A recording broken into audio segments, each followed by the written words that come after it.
I was in the middle of giving Emma another dose of Tylenol when my mother-in-law, Patricia, burst into the twins' bedroom, wearing a bright floral sundress and carrying a large beach bag. The sight made my stomach clench. I knew that look. "Great news," she announced, not even glancing at my feverish 4-year-olds. "Sarah's having an impromptu beach party, just what I need after being cooped up here all morning." My name is Madison, and at 32, I never thought I'd be facing this kind of situation.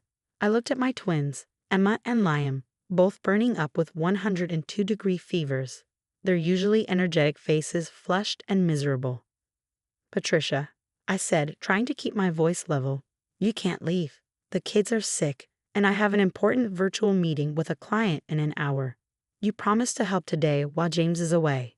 She waved her hand dismissively, already checking her reflection in the twins' mirror. "Oh, please, they're just a bit warm. Children get fevers all the time. Besides, I've been watching them since this morning. I deserve a break." "A break? It's barely noon, and you've spent most of the morning on your phone." I couldn't hide the frustration in my voice. The twins had been up all night with high fevers, and I was running on coffee and worry. "Don't be so dramatic," Patricia huffed, applying a fresh coat of lipstick. "They're sleeping anyway. Just work from their room. I'll be back before you know it." Before I could protest further, she was already heading down the stairs. I followed her, leaving the twins' door open so I could hear them. "Patricia, stop. You can't just." The front door slammed in my face. Through the window, I watched her climb into her convertible, designer beach bag in tow and speed away. I stood there in shock, my hands shaking with anger. James was away at a medical conference, and Patricia had insisted on coming to help while he was gone. "You'll need support with the twins," she'd said. "I'm happy to step in. After all, what are mothers-in-law for?" What indeed?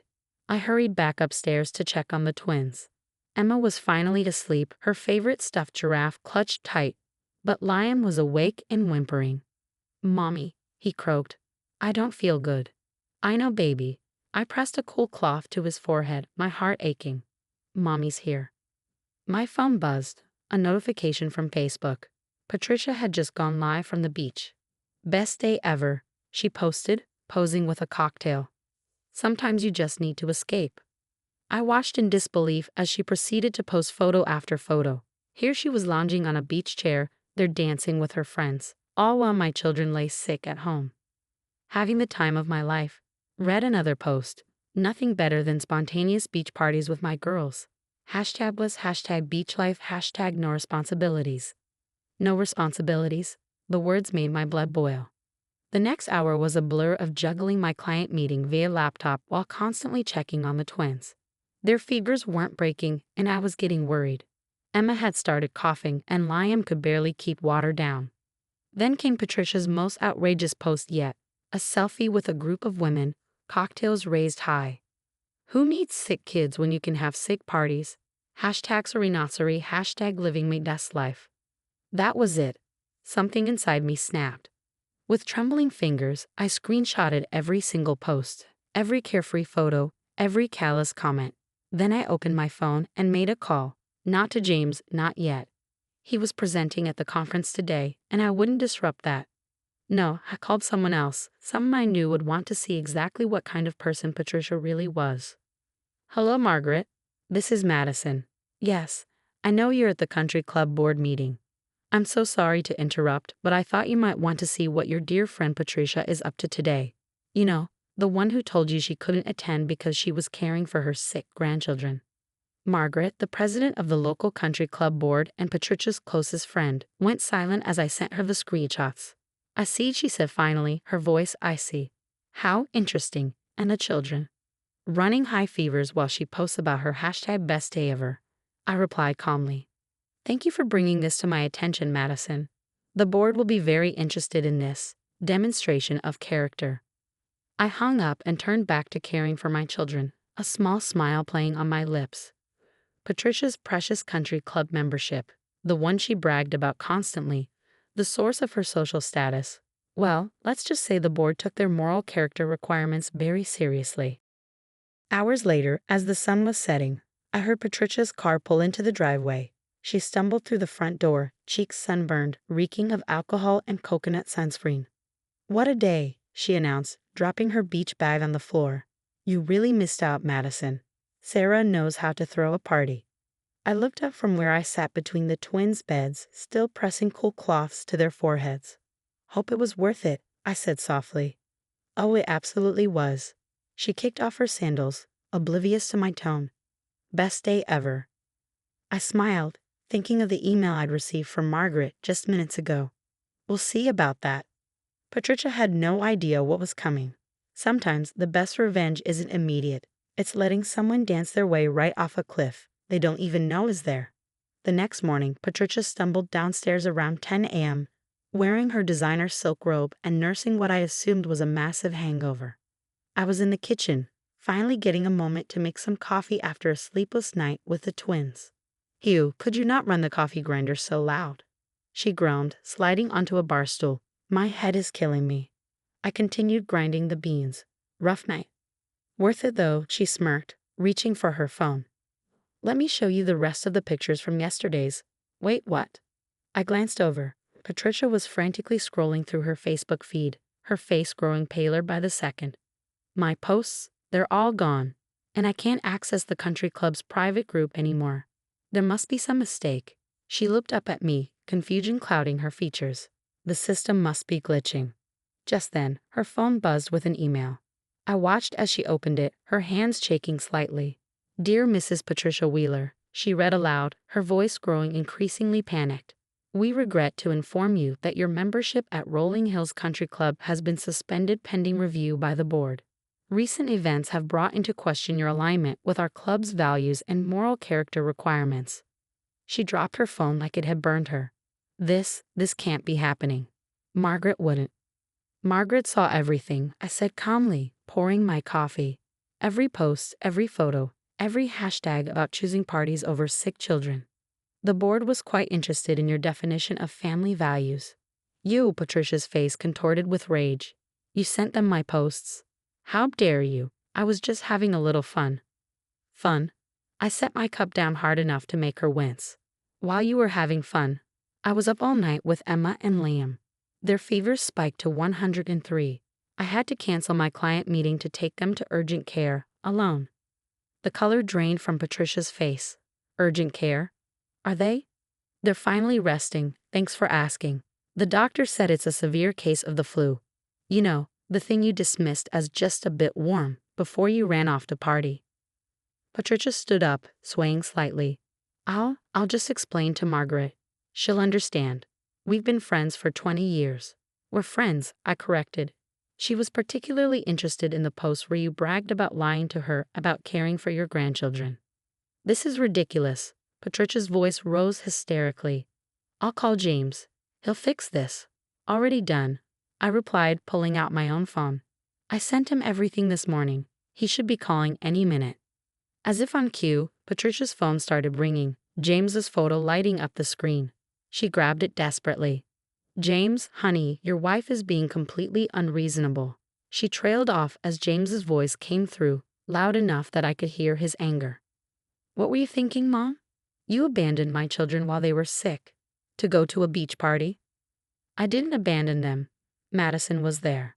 You promised to help her. Instead, you left her alone with 2 sick kids so you could go drinking with your friends, and then bragged about it on social media. I just needed a break. A break? From what? From being a grandmother? From basic human decency? Tears started rolling down Patricia's cheeks. James, please. The kids could have gotten worse. What if Madison hadn't been able to get them to urgent care? What if something had happened? But nothing happened. Thanks to Madison, not you. I'm cutting my conference short. I'll be home tonight. We'll discuss this further then. The line went dead. Patricia stared at her phone in disbelief. This is all your fault, she hissed at me. You've turned my own son against me. I shook my head. No, Patricia. Your actions did that. The country club, James, Margaret, they're all just seeing who you really are. Someone who puts parties above sick children, who lies to her friends, who brags about neglecting her grandchildren. I didn't.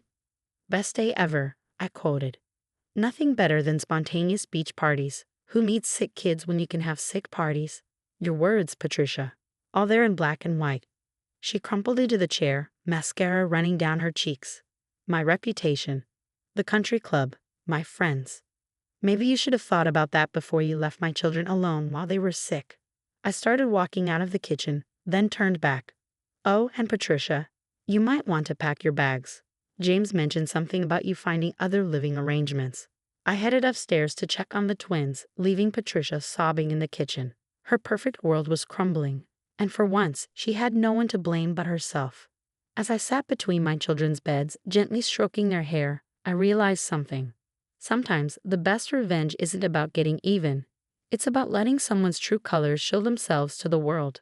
3 months after what became known as the beach party incident, our lives had changed dramatically. The twins had fully recovered from their flu, but the family dynamics would never be the same. James arrived home that night as promised, took one look at his hungover mother and our sick children, and made a decision that surprised even me. "Pack your bags, Mom," he said, his voice firm. "I've booked you a hotel room. This isn't working anymore." Patricia had tried everything: tears, guilt trips, accusations. "Your wife is tearing this family apart," she wailed as James helped carry her luggage to her car. "No, Mom," he replied calmly. "You did that yourself when you chose a party over your sick grandchildren." The fella at the country club had been spectacular. Margaret, it turned out, had shared Patricia's posts with the entire board. Her carefully crafted image as the devoted grandmother and pillar of society crumbled overnight. The suspension became permanent when Patricia's drunken Facebook rant about stuck-up board members and ungrateful families went viral in their social circle. Now, on a quiet Sunday morning, I sat on our porch watching the twins play in the yard, their energy fully restored. James came out with 2 cups of coffee, handing me one before settling into the chair beside me. "Mom called again," he said, his voice tired. "She's still asking to come back." I took a sip of coffee. "And?" I told her the same thing as always, not until she takes responsibility for her actions and gets help for her behavior. He shook his head. She hung up on me. The past few months had been eye-opening for James. After the incident, other family members came forward with stories about Patricia's self-centered behavior, times she had bailed on babysitting for parties, occasions she had ruined with her drama, promises broken in favor of social events. "You know what the saddest part is?" James said, watching Emma chase Liam around the yard. "She still doesn't understand what she did wrong. In her mind, she's the victim." Just then, my phone buzzed. It was a message from Margaret, who had surprisingly become a friend after everything that happened. "Thought you'd want to see this," the message read, followed by a screenshot of Patricia's latest Facebook post. "Missing my grandchildren. Some people just can't let go of one little mistake. So unfair how quickly people turn on you. #misjudge, #forgiveness, #family over everything." I showed it to James, who sighed deeply. One little mistake. She left our children alone while they were seriously ill, then bragged about it on social media. "And still hasn't apologized," I added. "Dad," Emma called from the yard, "come push us on the swings." James smiled, standing up. "That's a much better use of my time than dwelling on Mom's latest guilt trip." As I watched my husband playing with our children, I thought about how this incident had changed us. James had finally seen his mother's true colors, not just as a mother-in-law, but as a person. The constant excuses, the self-centered behavior, the manipulation, it all came into focus. Patricia had lost more than her country club membership. Her social circle had shrunk considerably after the story spread. Her friends, led by Margaret, had distanced themselves, unwilling to associate with someone who would abandon sick children for a party. She had moved to a smaller house in a different neighborhood, her Facebook now filled with vague posts about forgiveness and family loyalty. Last week, she had shown up unannounced at our door, clutching shopping bags filled with toys. "I thought the kids might like these," she said, trying to peer around me into the house. "Patricia," I replied firmly, "gifts won't fix this. The kids don't need toys. They needed their grandmother when they were sick." I said I was sorry. "Actually, you haven't. Not once." She left in a huff, the shopping bags still clutched in her arms, posting later about ungrateful families and bitter daughters-in-law. Now, watching my family in our yard, I felt at peace with how everything had played out. Sometimes it takes a dramatic incident to reveal a person's true nature. Patricia had shown everyone exactly who she was, and now she was living with the consequences. "Mommy," Liam called. "Come play with us." I set down my coffee and joined my family by the swings. This was what mattered, these moments, this love, this trust. Patricia had chosen a beach party over her grandchildren, and in doing so, she had lost something far more precious than her social status. She had lost her family's respect, and that was something no country club membership could replace. As Emma wrapped her little arms around my neck, I silently thanked Patricia. Her best day ever had given us something valuable, the clarity to see her for who she really was and the strength to create firm boundaries that protected our family. Sometimes the best revenge isn't about getting even. It's about letting someone's choices reveal their true character to the world.